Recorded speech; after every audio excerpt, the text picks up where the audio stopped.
السلام علیکم، کیسے ہیں آپ سب؟ امید ہے سب ٹھیک ہوں گے، خیریت سے ہوں گے۔ اور کیسی لگ رہی ہوتی ہے آپ کو ہماری ویڈیو؟ آپ ضرور اپنی رائے کا اظہار کیا کریں۔ رمضان المبارک کے مہینے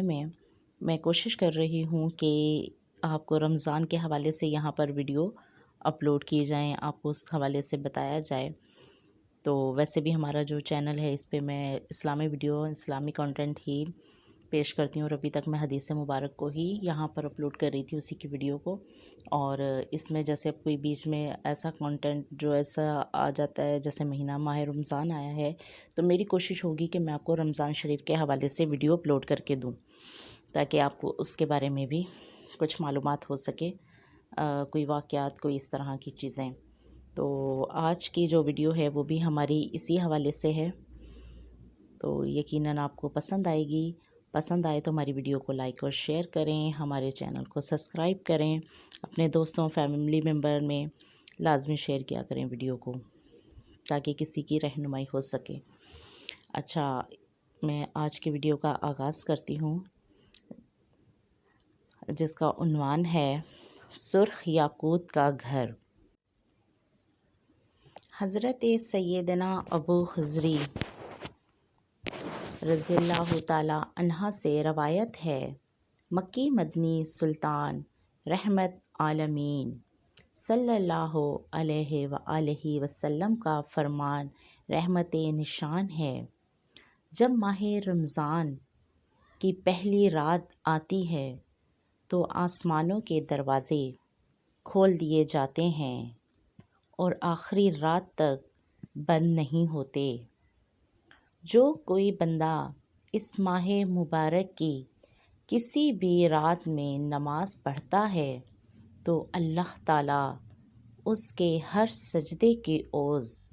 یعنی بدلے میں اس کے لیے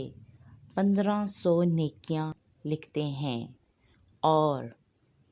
اس کے لیے جنت میں سرخ یاقوت کا گھر بنایا جاتا ہے۔ سبحان اللہ۔ بس جو کوئی ماہ رمضان کا پہلا روزہ رکھتا ہے تو اس کے سابقہ گناہ معاف کر دیے جاتے ہیں، اور اس کے لیے صبح سے شام تک 70,000 فرشتے دعائے مغفرت کرتے ہیں۔ سبحان اللہ۔ رات اور دن میں جب بھی وہ سجدہ کرتا ہے تو اس کے ہر سجدے کے بدلے اسے جنت میں ایک ایک ایسا درخت عطا کیا جاتا ہے کہ اس کے سائے میں گھوڑے سوار 500 برس تک چلتا رہے۔ سبحان اللہ۔ صلو علی الحبیب صلی اللہ تعالیٰ علی محمد۔ اور اس خوبصورت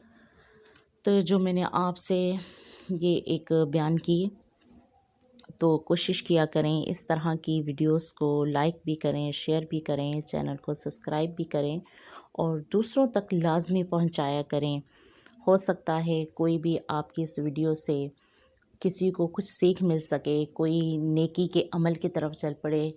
ہو سکتا ہے بہت سے لوگوں کو ایسے شوق ہوتے ہیں کہ وہ اس طرح کے واقعات پڑھتے ہیں، چیزوں کو سنتے ہیں، سمجھتے ہیں، سرچ کرتے ہیں، اور اب تو سوشل میڈیا کا دور ہے، آپ ہر چیز کو گھر بیٹھے نیٹ پہ اوتھینٹک جو ویب سائٹ ہے وہاں جا کر سرچ کر سکتے ہیں، پڑھ سکتے ہیں۔ اور میں پہلے بھی آپ سے یہ کہہ چکی ہوں اور ہمیشہ کہتی ہوں کہ کوئی بھی اسلامی کنٹینٹ ہو اسے لازمی اس کی اوتھینٹک کسی ویب سائٹ سے جا کر چیک کیا کریں، دیکھا کریں، پڑھا کریں۔ تو آپ جو میں بھی آپ سے شیئر کر رہی ہوتی ہوں، میں آپ سے میری ریکویسٹ ہوتی ہے کہ جب میں آپ کو کوئی ویڈیو حوالے کے ساتھ ایڈ کرتی ہوں، یہاں پر سناتی ہوں، تو آپ لازمی اسے بھی سرچ کیا کریں، دیکھا کریں، پڑھا کریں، سنا کریں۔ سنتے تو آپ یہاں پر ہیں تو جا کے آپ سرچ بھی کر سکتے ہیں، ٹھیک ہے؟ اور میں حوالہ نمبر لازمی حدیث مبارک ہوتا ہے تو میں اس کا بھی ایڈ کر رہی ہوتی ہوں، اور یہ میں آپ کو فیضان رمضان اردو جو ہے اس سے میں آپ کو یہ ساری جو ہیں چیزیں وہاں سے ابھی جو میں رمضان میں ویڈیو بنا رہی ہوں اسی سے بنا کر آپ کو دے رہی ہوتی ہوں، تو آپ اسے بھی وہاں سے جا کر دیکھ سکتے ہیں، پڑھ سکتے ہیں۔ اور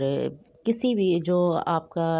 جو بھی ہو، آپ کوشش کیا کریں کہ کسی بھی اس طرح کی ویڈیو کو لازمی سنا کریں، اور عمل کرنے کی کوشش کیا کریں۔ اس میں ہمارا چھوٹے چھوٹے سے جو لفظ ہوتے ہیں اللہ کے نام کے، وہ ہمیں لازمی اپنی زبان پہ رکھنے چاہیے، وہ رہنا چاہیے، اور صدقہ جاریہ کیا کریں، پڑھ پڑھ کے ہدیہ کیا کریں، اور کوشش کریں کہ اس میں چھوٹی سے چھوٹی جو ہم جیسے ہم سمجھتے ہیں کہ یہ بہت چھوٹی سی نیکی ہوگی یا یہ وہ چھوٹی سی چیز ہے، ہو سکتا ہے وہ نیکی آپ کے کہیں کام آ رہی ہو، وہ کسی کے لیے صدقہ جاریہ ہو رہی ہو، تو اس طرح کی چیزیں لازمی کیا کریں جو کہ اچھے عمل کی نشانی ہوتی ہے، ٹھیک ہے، چاہے وہ چھوٹی ہو یا بڑی ہو، بس کوشش جاری رکھیں، باقی اللہ پر چھوڑ دیں، انشاءاللہ سب اچھا کرتا ہے اللہ ہمیشہ سب کے لیے۔ اور دعاؤں میں سب کو یاد رکھا کریں، مجھے بھی، اور تمام لوگوں کو دعاؤں میں یاد کیا کریں، تمام امت رسول صلی اللہ علیہ وآلہ وسلم کو دعاؤں میں یاد کیا کریں، سب کے لیے دعا کیا کریں اور دل کھول کے دعا کیا کریں، ٹھیک ہے، مجھے بھی دعاؤں میں یاد رکھیے گا، زندگی رہی تو پھر آپ سے ملاقات ہوگی، تب تک کے لیے